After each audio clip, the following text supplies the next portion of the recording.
Hi, welcome back to my channel. I hope you've all had a lovely Christmas. That is, if you have Christmas wherever you happen to be in this world. Anyway, I waited to do this video until after I opened all my Christmas presents because I wanted to try some stuff out. And this set is actually something I got myself as a present this year. These set of sketchbooks are made by Nerdforge, who obviously need no introduction. They make this really awesome stuff, and they've re-released a limited edition set of all three of their previous sketchbooks. They're absolutely beautiful. The attention to detail is impeccable. The paper is really thick, and yeah, these are just stunning. I'm so excited to try them.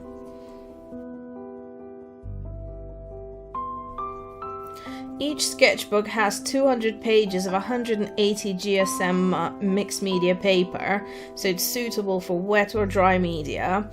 And yeah, they have this lovely lace bookmark and beautiful, unique designs with gilded PU leather covers. So absolutely stunning. I can't believe I'm actually holding these in my hands. I'm so excited to fill them up. They're absolutely beautiful. I figure as it's Christmas, I'm going to start with a green one, which is from the Elven series. I think the purple one was the Arcane and the navy one is the Adventures, but I feel like starting with this one.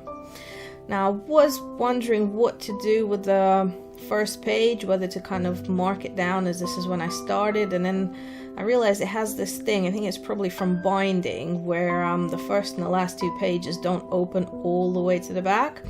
The rest of it does, even lies flat, but I think I'm just going to skip these two pages and start on the one that actually does open all the way up, because I don't want to rip the glue in the binding.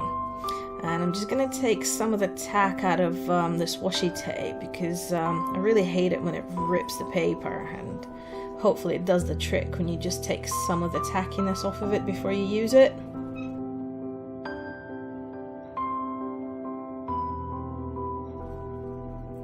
So I got this idea to kind of draw something seasonal. So what I ended up deciding on is like a decorated Christmas tree with like a fireplace. I'm not sure if I'm going to hang stockings on it or just, I don't know why fireplace kind of evokes this very Christmassy feeling. I don't actually have a fireplace, but I thought it would be cool for this drawing.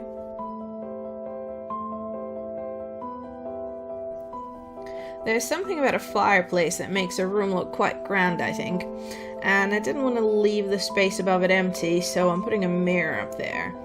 And I think just to kind of fill in the space, I'm doing a big old curtain behind the tree. And just gonna throw in a few presents under the tree, maybe have some mistletoe up somewhere. And yeah, I think that should do it. I'm going to paint this, so as I'm sketching down the idea, I'm also trying to figure out how I'm going to layer the colors, because what I'm thinking of using is essentially a gouache based paint, but I'll come to that in a minute. First, I want to show you this really cool miniature palette that I got. It's actually a set of 3 miniature palettes. And they come in this lovely little pouch with bunny ears. I'm not sure why they have bunny ears, but it's a ceramic kind of case, stand, whatever, and the actual pallets are plastic inside. Isn't that adorable? So yeah, they can sit in there. They've got little magnets that keep them attached to each other. I'm just going to peel this backing because it's supposed to be clear, and you're not meant to see this kind of brown paper. I think that's just protective for packing or something, and actually it comes off quite easily. And yeah, beautiful, aren't they? These it's absolutely tiny. I guess you can use it for watercolor, because if it dries you can just continue to use it. And yeah, so it'll do quite well for the gouache kind of paint that I'm planning to use today. And it's lovely. It's even got a little mixing space, and the magnets just pick them up really kind of they fall right in line. So yeah, I'm gonna use this one because I've got 12 colors in the set I'm gonna use. I bought this, it's Knicker Poster Color, but it's a designer's set, which basically is like the equivalent of getting, so when you buy watercolors, you can get the student grade or the professional grade. This designer set is like the equivalent to professional kind of grade. I'm guessing they have probably a little bit more light fastness to them than the basic set, but this is my first time trying it, and I thought it was really cool. There's 12 colors and I've got 13 little holes in this palette. So I'm gonna skip one before I get to the black, just to make sure the black doesn't contaminate anything. And then I still have space in the middle to mix up my colors. And if it dries, then it can stay there, because I can obviously reactivate it with water, and it's yeah, just really cool. And I just really love the little Raffaello's angel on the case. It happens to be one of my favorite paintings, so I think I'm just gonna really enjoy having it just sitting on my desk.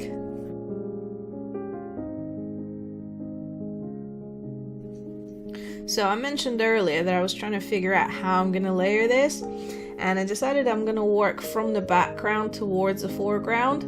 My reasoning is that if I'm just mixing up the color for the curtain now. So if I put the curtain down first, and then when it comes to doing the tree, if some of its branches kind of overlap onto the curtain, then it's like you can see the curtain from between the little branches here and there. Whereas the other way, if I were to put down the Christmas tree first, then I might have to kind of fiddle with filling in the gaps between the green kind of branches of it. So I thought working from the background forward, as it were, would just be an easier way to deal with this type of paint. Also, because it is essentially a gouache based kind of paint, it can be reactivated, so I have to wait for each of the base layers to properly dry. Otherwise the color is going to mix into whatever color I end up working with next. So putting down the floor now while I'm waiting for the curtain to dry, because if I work on the wall next to the curtain, the colors might end up mixing. So I'm trying to stay away from each section as it dries, and just kind of putting some of the detail into the floorboards. The floor actually dried quite quickly, and I need the detail on the floorboards to be somewhat watery, because I don't want it to be as dark and as visible. And I'm finding this palette really quite comfortable to use and mix. I can keep hold of it and continue to mix the colors as I use them, and also just wipe it clean with just some water, because it does reactivate. It makes it really easy to clean.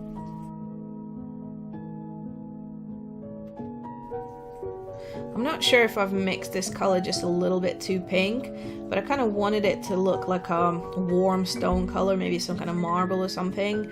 Just trying to wash it down so it's not too pink, and then use the saturated color for details and shadows and stuff.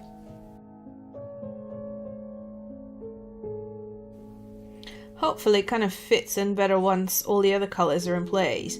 Sometimes when you're painting, you get an idea of something in your head and you don't really know if it's going to come together until everything else is already filled in. Until then it just kind of looks like, ooh, what have I done? But then either does or doesn't work out. I can always paint over it because gouache is quite forgiving. I mean, there's slight possibility I could even wash it off, but I don't really want to do that because it might damage the paper. So painting over something is a lot easier if it ends up being necessary. And speaking of the paper, so far there's no curling, no warping, even though I've used quite a bit of water on it so far. I mean, not as much water as watercolor, like I haven't actually washed the page with it, but I've used water in pretty much every color I've used so far, and the page has kind of taken it really well. I really like this paper.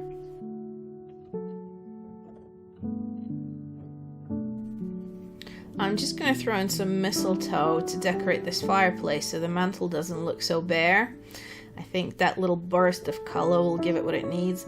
I thought about maybe putting some candles up there, but I think I've ended up making the mirror just a little bit too big, and I don't want it to look too busy, so just a little bit of red and green here and there, and gives it that kind of Christmassy feeling.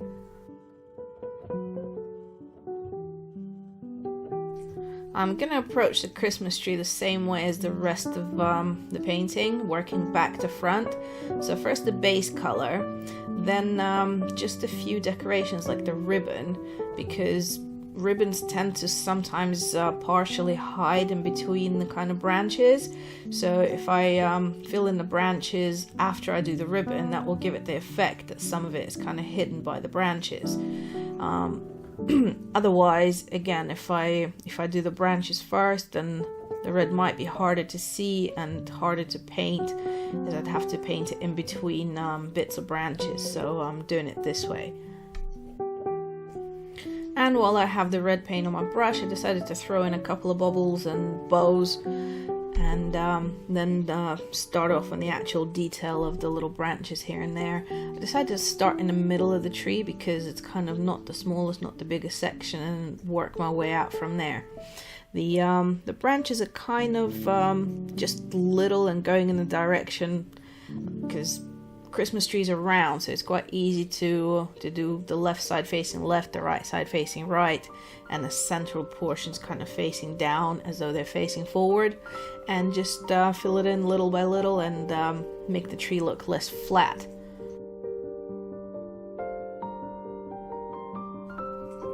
It might seem like a tedious amount of detail to get into for a small drawing, but I think it really brings the tree to life as opposed to just having this green blob on a page. And at the end of the day, it's quite easy to do, and yeah, it really makes it actually look like a tree.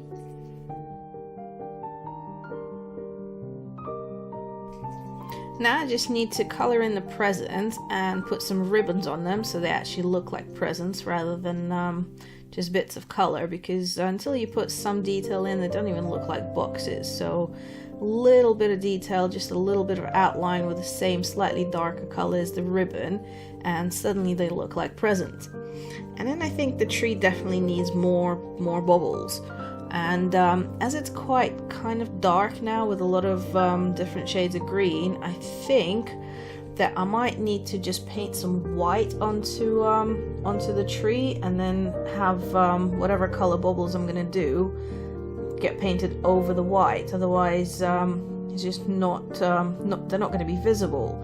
But the good thing about gouache is it is opaque and you can't paint over stuff. So just putting in all these different shapes, some of them round, some of them kind of long and dangly, and probably a couple more bows.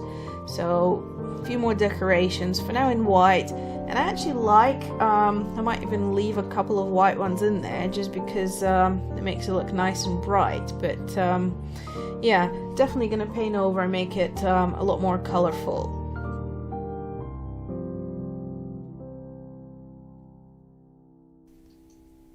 So this has been a lot of fun trying out new stuff today and just doing something really easy going for my last video of the year.